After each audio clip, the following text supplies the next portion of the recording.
Do that one dance, baby. That one dance. Assalamualaikum warahmatullahi wabarakatuh. Saya Fitri Jeliza dengan NIM 18112600048. Di sini saya akan menjelaskan materi mengenai konsep individu dan populasi serta konsep respon dan adaptasi. Yang pertama ialah konsep individu dan populasi. Individu berasal dari bahasa Latin in yang artinya tidak dan dividu yang artinya dapat dibagi. Jadi, individu kalau digabungkan individu berarti tidak dapat dibagi. Secara bahasa, individu berarti ialah organisme tunggal. Contohnya seperti apa? Seperti seorang manusia, seekor kuda, atau bisa sebatang kelapa. Untuk populasi sendiri, populasi berasal dari bahasa Latin juga, yaitu populas. Populas artinya ialah semua orang yang menempati daerah tertentu. Nah, jadi populasi itu ialah gabungan dari individu-individu yang sejenis menempati suatu tempat dalam kurun waktu tertentu. Seperti contohnya, sekumpulan kuda di padang rumput, atau juga bisa populasi manusia atau populasi orang di daerah tertentu atau di kota tertentu. Nah, selanjutnya materi yang kedua ialah konsep respon dan adaptasi. Respon itu ialah reaksi. Nah, jadi respon adalah reaksi yang diberikan makhluk hidup terhadap faktor lingkungannya.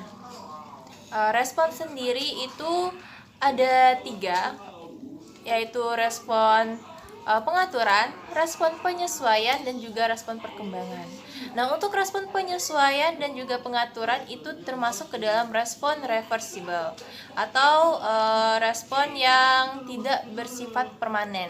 Sedangkan respon perkembangan itu masuk ke respon irreversible atau unreversible, yaitu yang bersifat permanen. Contohnya saja respon yang reversible itu ialah saat mata kita terkena cahaya, maka secara otomatis pupil mata kita akan membesar. Atau saat kita memandang benda yang jauh, pupil mata kita akan mengecil. Selanjutnya ialah untuk yang unreversible atau irreversible yang bersifat permanen, itu biasanya terjadi pada embrio yang cacat karena kurangnya respon yang cepat dalam perkembangannya. Untuk adaptasi sendiri, adaptasi itu merupakan penyesuaian makhluk hidup ke lingkungannya. Bisa itu karena dia ingin mempertahankan diri atau juga bisa dari faktor karena itu habitatnya. Adaptasi sendiri terbagi menjadi 3, yaitu adaptasi fisiologi, adaptasi morfologi, dan adaptasi tingkah laku. Untuk adaptasi fisiologi itu seperti misalnya daun jati yang berguguran pada musim kemarau. Ini dipicu karena untuk mengurangi perbanyakan penguapan.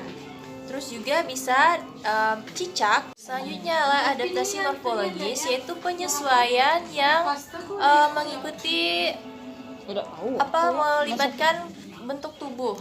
Seperti burung yang karnivora pasti memiliki cakar dan juga paruh yang tajam untuk kebutuhan makanannya. Nah, sedangkan adaptasi tingkah laku yaitu penyesuaian yang mengikuti tingkah laku makhluk hidup tersebut. Seperti contohnya bunglon yang melakukan mimikri atau melakukan penyamaran dengan mengubah warna kulitnya.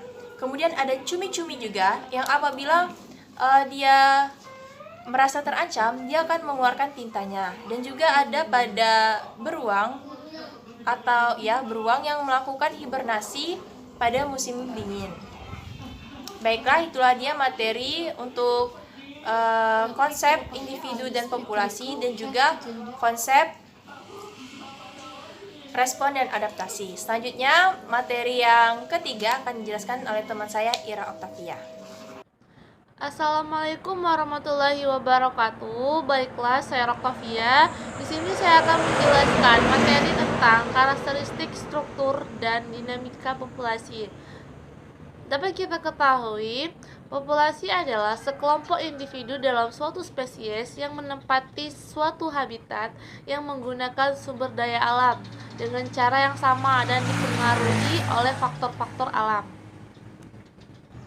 Kemudian, populasi adalah jumlah suatu individu, spesies per satuan luas atau volume. Selanjutnya, cara untuk mengukur kepadatan populasi adalah sebagai berikut, yaitu ada 3. Yang pertama yaitu menghitung langsung, yang kedua teknik sampling, yang ketiga indikator tidak langsung. Dan ada beberapa faktor yang mempengaruhi penyebaran populasi. Yang pertama itu ada distribusi sumber daya, kemudian ada perilaku sosial. Nah, faktor lain dari interaksi organisme tempat pelindung oksigen terlarut dan lainnya. Kepadatan dan pola penyebaran populasi merupakan faktor penting untuk analisis dinamika populasi. Itulah materi yang dapat saya sampaikan. Terima kasih. Baiklah, saya Lisa Puspita dengan NIM 1811260032 dan saya akan melanjutkan materi yang keempat yang berjudul metode perhitungan populasi. Metode perhitungan populasi, kepadatan populasi satu jenis atau kelompok hewan dapat dinyatakan dalam bentuk jumlah atau biomasa per unit, atau persatuan luas, atau persatuan volume, atau persatuan penangkapan. Kepadatan populasi sangat penting diukur untuk menghitung produktivitas, tetapi untuk membandingkan suatu populasi dengan populasi lainnya, parameter ini tidak begitu tepat. Selanjutnya, populasi ditafsirkan sebagai kumpulan kelompok makhluk yang sama jenis atau kelompok yang lain yang di individunya mampu bertukar informasi genetik. Tingkat pertumbuhan populasi yaitu sebagai hasil akhir dari kelahiran dan kematian. Adapun cara mutlak suatu populasi pengukuran kerapatan ialah dengan cara satu perhitungan. Perhitungan menyeluruh yaitu cara yang paling langsung untuk mengerti berapakah makhluk yang dipertanyakan di suatu daerah atau menghitung makhluk tersebut semuanya. Yang kedua, metode cuplikan. Metode cuplikan dengan menghitung proporsi kecil populasi. Metode yang paling akurat untuk mengetahui kerapatan populasi adalah dengan cara menghitung seluruh individu makhluk hidup yang dimaksud. Perhitungan populasi baik untuk hewan maupun untuk tumbuhan dapat dilaksanakan dengan dua cara, yaitu secara langsung dan tidak langsung. Secara tidak langsung yaitu dengan perkiraan besarnya populasi sedemikian rupa sesuai dengan sifat hewan atau tumbuhan yang akan dihitung. Misalnya untuk menghitung sampling populasi rumput di padang rumput. Selanjutnya penggunaan metode CMRR pada populasi ikan diuji dengan meneliti sisinya atau dengan meneliti otolit atau mengenai lensa mata. Pada hewan jenis lain dapat diuji dengan penelitian umur meliputi penelitian tentang gigi, geligi, atau mungkin metode CATS. Adapun penerapan metode CMRR dengan asumsi-asumsi sebagai berikut. 1. Hewan yang ditandai tidak terpengaruh oleh tanda dan tidak mudah hilang. Yang kedua, hewan yang ditandai harus tercampur secara homogen. Yang ketiga, populasi harus dalam sistem tertutup. Yang keempat, tidak ada kelahiran atau kematian selama periode sampling. Yang kelima, hewan yang ditangkap sekali atau lebih tidak mempengaruhi hasil sampling selanjutnya.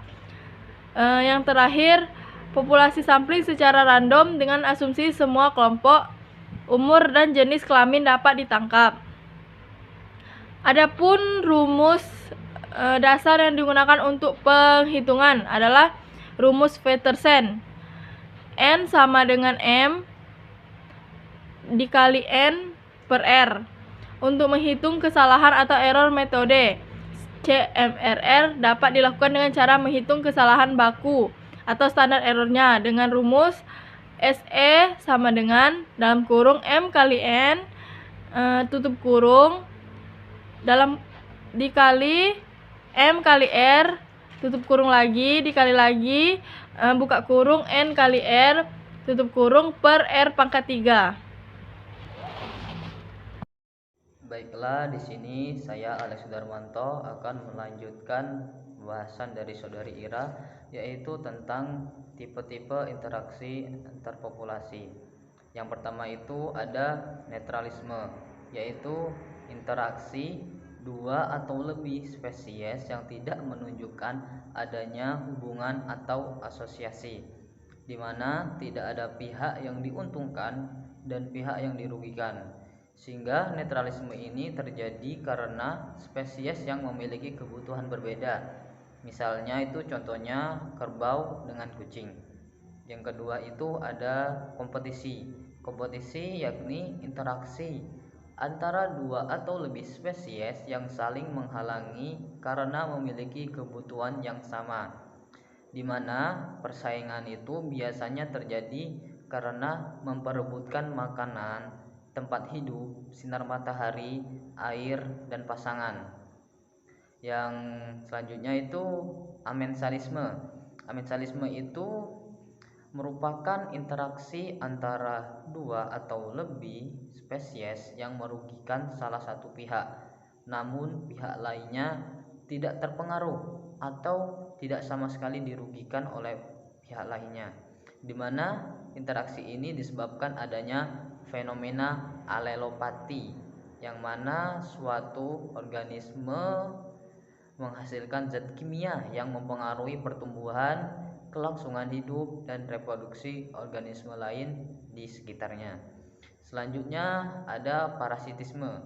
Parasitisme itu merupakan interaksi antara dua atau lebih spesies yang menguntungkan salah satu pihak saja, sedangkan pihak lainnya itu dirugikan. Parasit ini akan memperoleh makanan dari tubuh inang, di mana berdasarkan letaknya dibagi menjadi endoparasit dan eksoparasit. Selanjutnya itu predasi, yaitu interaksi makan-memakan antar organisme. Terdapat dua komponen dalam predasi, yaitu adanya pemangsa atau predator dan ada yang dimangsa atau prey, di mana populasi memangsa ditentukan oleh jumlah mangsa, sedangkan populasi mangsa ditentukan oleh besar kecilnya pemangsa. Contohnya dalam predasi ini harimau sebagai predator rusa. Yang selanjutnya itu komensalisme, yaitu interaksi antara dua atau lebih spesies yang menguntungkan salah satu pihak, namun pihak lainnya tidak terpengaruh atau tidak dirugikan. Contoh dari komensalisme ini yaitu tumbuhan paku dan anggrek yang menempel di pohon anggrek. Selanjutnya yang ketujuh itu protokooperasi. Protokooperasi yaitu interaksi antara dua atau lebih spesies yang masing-masing mendapatkan keuntungan, tetapi interaksi ini bukan suatu keharusan, namun bisa saja terjadi kapanpun. Contohnya interaksi ini yaitu antara kerbau dengan burung jalak. Yang terakhir itu interaksi mutualisme, yang merupakan suatu interaksi dua spesies atau lebih yang menguntungkan kedua belah pihak, dan interaksi ini merupakan suatu keharusan. Jadi interaksi ini memang harus terjadi dan keduanya sama-sama diuntungkan, tidak dirugikan. Contoh dari interaksi mutualisme ini yaitu lichen yang merupakan mutualisme antara jamur dengan cyanobacteria. Terima kasih.